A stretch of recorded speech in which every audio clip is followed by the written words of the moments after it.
Welcome back to the channel, everyone. Back to Nick's Handy Experience. We are about to begin our first project on the channel. I know this is technically before the review of the project, so you'll have to forgive me on that, but thank you guys for tuning in. And today what we have for you is the beginning of the garden beds for the outdoor patio.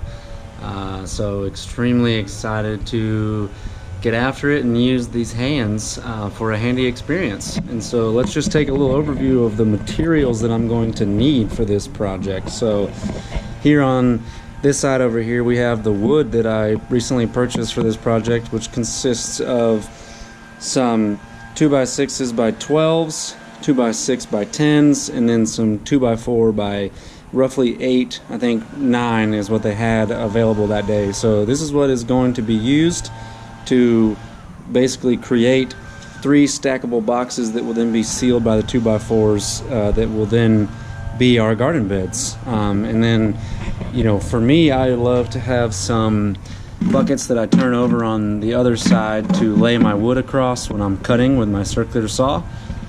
Charger for my batteries of the machines, basically. A good old level and measurer, you can't go without that. Of course, safety first, so I have my work gloves and tape measure. Obviously going to have to be measuring this wood, and then I have a variety of wood screws just for varying lengths for the project and for the type of wood. So here you have some different lengths, different kinds, spare battery, pencil and Sharpie for marking off my wood. Speed square. This is going to help me cut my 2x4s to fit around the top and sides of the garden beds. We'll see how that goes later. Just some more screws over here for lengths, and I usually get extras just in case one doesn't work. And then here, we've seen this before on the show. This is my kit of all my bits and everything for my drill.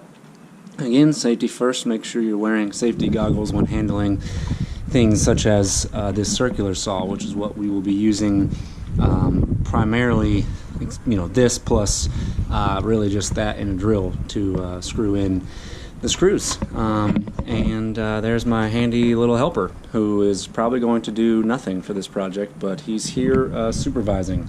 So he's the superintendent of the project, and so without any further ado, I'm going to get into it, and we're gonna start. So here we are with the first board. We are going to cut this board basically in half. This is a 2x6 by 12, and I need to make these in 6-foot boards to create the borders of my first square that will be stackable for my garden bed base.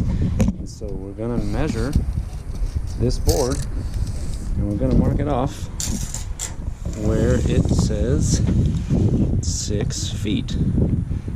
So there you can see it at 6 feet. I'm going to make a mark, and I will come back and I will draw through this mark so that I can have a full straight line, and that way I know where I am going with my circular saw. Okay, there you have it. We have cut our boards in half, and so now what I'm going to do is set these aside, and I'm going to grab a 2x6 by 10, and I'm going to cut those in half as well to 3 feet. That way I can make a 6x3 box, and I'm going to make 3 of those. And so we'll put these aside, and we'll do this similar exercise 3 times. Okay, a little tip or trick here is one thing I like to do, since I'm going to be cutting 2 of these 3-foot boards. Now that I have 1 of them, I like to lay it on top of my other piece of wood and make sure that we are even on this end, and then that way it acts as my measuring tape, and I can ensure that when I come over here and I make a box, a rectangle out of this, that I'm not going to be off on any of my lengths, because you don't want to be off, because then you're going to spend time with the saw just trying to edge little pieces off as you go, and that's just going to be frustrating. So once you have the piece at length that you need, usually I just go in and I just lay that over on the wood and match it, and that really really helps. And again, there's my helper. He's not doing much. Make sure your animals are not near the saw when you're operating, or kids for that matter. And safety first always. Thank you guys, and let's get back to the handy experience. Okay, there you have it. That's our first base rectangle. Then we're going to stack 2 more on top of this before we seal it with 2x4s. So I'm going to get into that, and what we're going to do is we're going to take these wood screws and we're going to put them in right here on the boards, 2 on each of these ends, so that we can secure this box together. And we're going to repeat this 3 times. So let's go ahead. So I've got that. I've got my drill, and we're going to go ahead and do that. And we're going to repeat that, like I said, 3 times in order for it to stack, and we'll stack them up.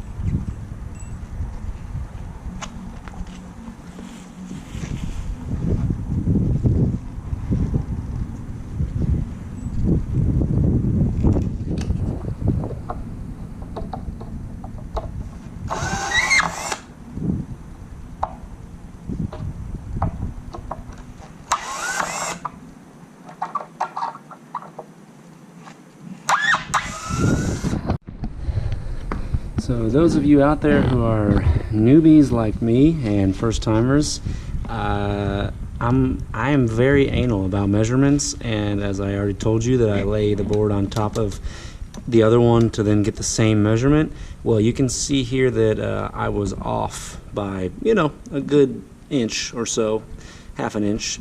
But you know, even something to note is sometimes these boards are a little bent or bowed, and so, you know, when I'm building something like garden beds that I'm not as concerned about exact, it's okay, because this is going to get covered up by a 2x4 anyway, so you're not going to notice this. But don't be afraid to just, you know, makeshift, make it happen, because sometimes, you know, it's not going to be perfect, and that's just fine. And just like that, Nick's Handy Experience followers, we have 3 boxes stacked on each other. I was not as exact as I would like. Missed a little bit on my cuts. They weren't as straight as one would like.